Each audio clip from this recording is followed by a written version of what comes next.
we've got a pretty good idea of what the Huawei P20 will look like. There has been a glut of image leaks claiming to show the handset both in real life, and in a number of official-looking press renders. One of the most complete Huawei P20 design and display leaks comes from reputable leaker Evan Blass. In a series of tweets, Blass posted a number of images showing the Huawei P20, P20 Pro and P20 Lite in several colors. The images reveal a notch in the screen and a dual-lens camera on the back of both the P20 and P20 Lite. There are a few noticeable differences however.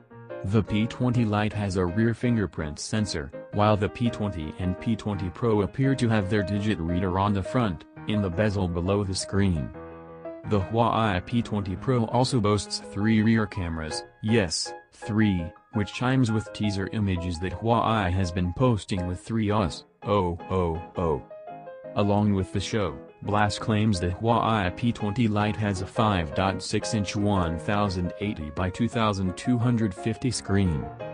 We've also seen a 3D render supposedly showing the Huawei P20 Plus, this time with a notch above the screen, absent in the image above, and 3 cameras vertically running along one edge. The render is accompanied by dimensions, claiming the P20 Plus will have a 6-inch screen and be around 155.3 by 74.2 by 7.7 mm, rising to 9.8 mm at the camera bump.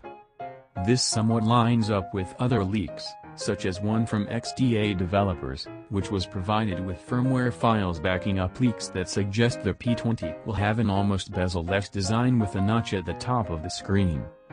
The cutout at the top of the Huawei P20 screen is referenced as a notch within the system build, and an example of how it's set to look suggests it may just house the front-facing camera. There's also word from the source which suggests the Huawei P20 will ship with a 4K display. That's unlikely considering Huawei has continued to use Full HD panels in its phones up until now, but it would be interesting to see the company make a device to keep pace with the Sony's Xperia XZ Premium.